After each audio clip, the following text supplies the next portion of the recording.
ವಿಶೇಷವಾಗಿ ಇದಕ್ಕೆ ಈ ಭವನ ನೋಡಿದಾಗ ನನಗೆ ಅನಿಸಿದ್ದು ನಮ್ಮಲ್ಲೂ ಯಾಕಿಂತ ಒಂದು ಭವನ ಕಟ್ಟಬಹುದು ಅಂತ ಭಾಳ ಖುಷಿ ಆಯಿತು. ಈ ಭವನಕ್ಕೆ ವರ್ಕ್ ಮಾಡಿರೋ ಯಾರಿದ್ರೆ ಅವ್ರಿಗೂ ಧನ್ಯವಾದ. ಚಿಕ್ಕಬಳ್ಳಾಪುರದಲ್ಲೂ ಅಷ್ಟೇ ನಿಮ್ಮೆಲ್ಲರ ಆಶೀರ್ವಾದ ಇರಲಿ ಸರ್. ನಮ್ಮಂಥವ್ರು ಏನೋ ಮಾಡಬೇಕು ಅಂತ ಬಂದಿದ್ದೀವಿ.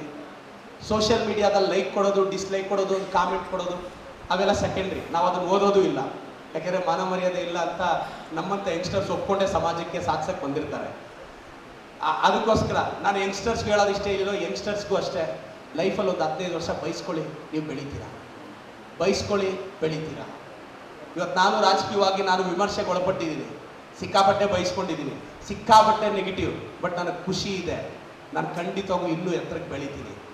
ನನ್ನ ಸ್ನೇಹಿತರಿಂದ ನಾನು ಬೆಳಿತೀನಿ ಎಲ್ಲೋ ಗೊತ್ತಿಲ್ಲ, ನನ್ನ ಶತ್ರುಗಳಂತೂ ನನ್ನನ್ನು ಬೆಳೆಸಾಕ್ತಾರೆ. ಯಾಕೆಂದರೆ ಸೋಷಿಯಲ್ ಮೀಡಿಯಾದಲ್ಲಿ ಅವರೇ ನನ್ನನ್ನು ಜಾಸ್ತಿ ಟ್ರಾಲ್ ಮಾಡೋದು. ನನಗೂ ಭಾಳ ಖುಷಿ ಆಗುತ್ತೆ.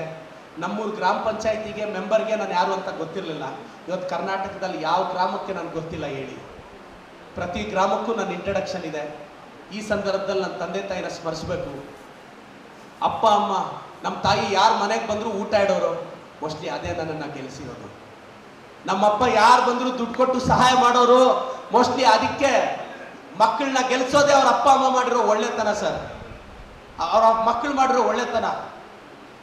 ನಾನು ಇವತ್ತು ಸಾವಿರಾರು ಜನ, ಇನ್ನೊಂದು ಗೊತ್ತಿರ್ಬೇಕು ಸರ್, ನಾನು ನನ್ನ ತಾಲೂಕಲ್ಲಿ ಒಂದು ಇನಿಷಿಯೇಟಿವ್ ತೊಗೊಂಡಿದ್ದೀನಿ ಮೇಡಮ್. ಗೌರ್ಮೆಂಟ್ ಸ್ಕೂಲ್ 10th ಮಕ್ಕಳಿಗೆ ಸೂಪರ್ 60 ಅಂತ ಮಾಡಿದ್ದೀನಿ.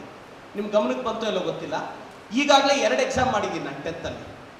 ಗೌರ್ಮೆಂಟ್ ಈ ಸಲ 625 ದಯವಿಟ್ಟು ಗೌರ್ಮೆಂಟ್ ಸ್ಕೂಲಿಂದ ತರಿಸಿ ಸರ್. ನಾವು ಈ ಸಲ ಪ್ರೈವೇಟ್ ಇನ್ಸ್ಟಿಟ್ಯೂಷನ್ ಜೊತೆ ಫೈಟ್ ಮಾಡಬೇಕು ಸರ್. ಇಲ್ಲ, ಪ್ರೈವೇಟ್ ಅವ್ರೇನು ಬೇಜಾರಾಗಲ್ಲ, ಅವ್ರು ಇನ್ನೂ ಕಷ್ಟಪಡಲಿ ಅಂತ ಕಷ್ಟಪಡ್ಬೇಕು, ಕಾಂಪಿಟೇಷನ್. ನಾನು ಈ ಸಲ 625 ಗೌರ್ಮೆಂಟ್ ಸ್ಕೂಲಿಂದಾನೇ ತರಿಸ್ಬೇಕು ಅಂತ ಆ ಮಕ್ಕಳಿಗೆ ತುಂಬ ಸಪೋರ್ಟ್ ಮಾಡ್ತಿದ್ದೀನಿ. ಯಾಕೆಂದರೆ ಪ್ರೈವೇಟ್ ಸ್ಕೂಲ್ ಬಿಡಿ ಸರ್, ಮ್ಯಾನೇಜ್ಮೆಂಟ್ ದುಡ್ಡು ಕಟ್ಟಿರ್ತಾರೆ.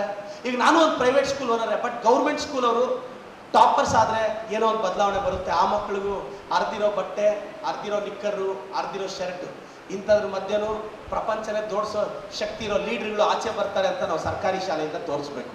ಎನಿಹಾವ್, ವಿಶೇಷವಾಗಿ ನಾನು ಗೌರ್ಮೆಂಟ್ ಟೀಚರ್ಸ್ಗೆ ಥ್ಯಾಂಕ್ಸ್ ಹೇಳ್ತೀನಿ. ಯಾಕೆಂದರೆ ನೀವು ನಮ್ಮ ಪ್ರೈವೇಟ್ ಸ್ಕೂಲ್ ಟೀಚರ್ಸ್ಗಿಂತ ಭಾಳ ಟ್ಯಾಲೆಂಟು. ನಾವು ಎಂಟ್ರೆನ್ಸ್ ಎಕ್ಸಾಮ್ ಬರೆದ್ವಿ, ಪಾಸ್ ಆಗಲಿಲ್ಲ, ಫೇಲ್ ಆದ್ವಿ, ಅದಕ್ಕೆ ಪ್ರೈವೇಟ್ ಸ್ಕೂಲಲ್ಲಿ ಇದ್ದೀವಿ. ನೀವು ಬರೆದು ಪಾಸ್ ಆದರೆ ನೀವು ಗೌರ್ಮೆಂಟ್ ಸ್ಕೂಲಲ್ಲಿ ಇದ್ದೀರಾ. ಆದರೆ ದುರಂತ ಏನಂದರೆ ಪ್ರೈವೇಟ್ ಸ್ಕೂಲಲ್ಲಿ ಬರ್ತಿರೋ ರಿಸಲ್ಟು ಗೌರ್ಮೆಂಟ್ ಸ್ಕೂಲಲ್ಲಿ ಬರ್ತಿಲ್ಲ.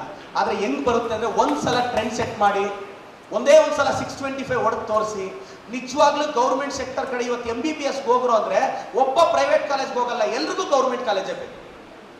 Just because of facility. ನಾಳೆ ನಿಮ್ಮ ಸ್ಕೂಲಲ್ಲಿ, ನಿಮ್ಮ ಸ್ಕೂಲಿಗೆ ಬಂದು ಒಬ್ಬ ಹುಡುಗ ಸೇರಿದ್ರೆ ಟಾಪರ್ ಆಗ್ತಾನೆ ಆ ನಂಬಿಕೆನ ನೀವು ಕ್ರಿಯೇಟ್ ಮಾಡಕ್ ಸಾಧ್ಯ ಆದರೆ, ನನ್ನ ಡ್ರೀಮ್ ಏನಿಲ್ಲ ಸರ್, ನಾನು ನೆಕ್ಸ್ಟ್ ಎಲೆಕ್ಷನ್ ಗೆಲ್ತೀನಿ ಅನ್ನೋ ಗೊತ್ತಿಲ್ಲ.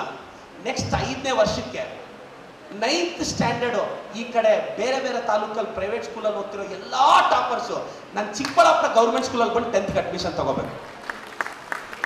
ನನ್ನ ಡ್ರೀಮೇ ಇದು. 9th ವರೆಗೂ ಎಲ್ಲ ಬೇಕಾದ್ರೂ ಹೋದ್ರೆ 10th ಸ್ಕೂಲ್ಗೆ ಹೋದ್ರೆ ಇವ್ರು ಸಖತ್ತಾಗಿ ಓದಿಸ್ತಾರಪ್ಪ, ಸಖತ್ತಾಗಿ ಟ್ರೈನ್ ಮಾಡ್ತಾರಪ್ಪ ಅಂತ.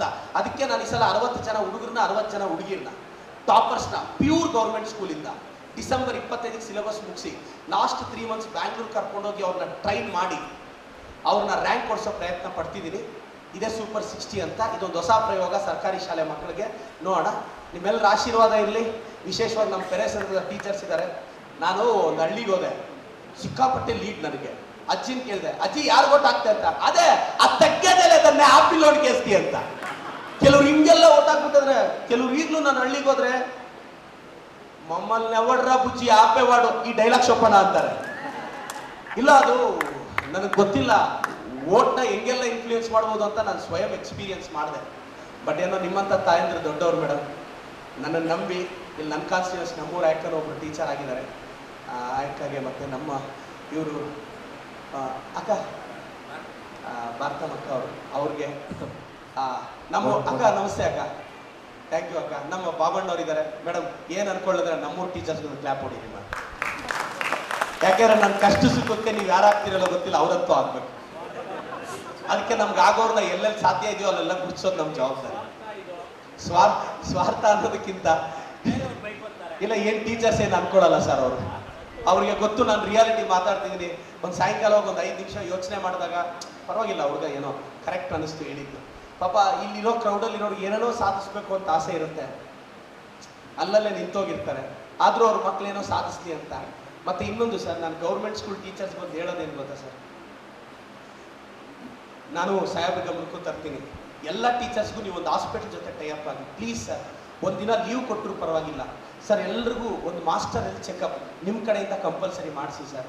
ಅವ್ರಿಗೆ ಗೊತ್ತಿರಲ್ಲ ಸರ್, ಬಿ ಪಿ ಇರೋದು ಗೊತ್ತಿರಲ್ಲ, ಶುಗರ್ ಇರೋದು ಗೊತ್ತಿರಲ್ಲ. ಅವ್ರು ಅನ್ಕೊಂತಾರೆ ನಾನು ಸ್ಲಿಮ್ ಆಗಿದ್ದೀನಿ, ವೆಯ್ಟ್ ಇಲ್ಲ. ಸರ್ ಇದು ಹಂಗಲ್ಲ ಸರ್. ತುಂಬ ದಪ್ಪ ಇರೋರು ಬಿ ಪಿ ಇರಲ್ಲ, ಕೆಲವರಿಗೆ ತುಂಬ ಸಣ್ಣಕ್ಕಿರ್ತಾರೆ, ಬಿ ಪಿ ಇರುತ್ತೆ, ಹಾರ್ಟ್ ಅಟ್ಯಾಕ್ ಆಗಿ ತೀರೋಗ್ಬಿಡ್ತಾರೆ. ಹಂಗಲ್ಲ ಸರ್. ಅದಕ್ಕೆ ಒಂದು ಮಾಸ್ಟರ್ ಹೆಲ್ತ್ ಚೆಕಪ್ ಮಾಡಿಸಿ, ದಯವಿಟ್ಟು ಮಾಡಿಸಿ. ನಿಮಗೋಸ್ಕರ ಅಲ್ಲ ಸರ್, ನಿಮ್ಮ ಮಕ್ಕಳಿಗೋಸ್ಕರ ಸರ್. ನಿಮ್ಗೆ ಏನಾದರೂ ಹೆಚ್ಚು ಕಡಿಮೆ ಆದರೆ ನಿಮ್ಮ ಮಗ ಮಗಳು ಈ ಸೊಸೈಟಿಯಲ್ಲಿ ಸರ್ವೈವ್ ಆಗೋದು ಕಷ್ಟ ಸರ್. ಅಪ್ಪ ಅಮ್ಮನ ಕಳ್ಕೊಂಡ್ರೆ 15-20 ವರ್ಷ ಈ ಸೊಸೈಟಿ ಯಾವ ರೇಂಜಲ್ಲಿ ಆಟ ಆಡಿಸುತ್ತೆ ಅಂತ ನನ್ನಂತವ್ರಿಗೆ ಗೊತ್ತು ಸರ್.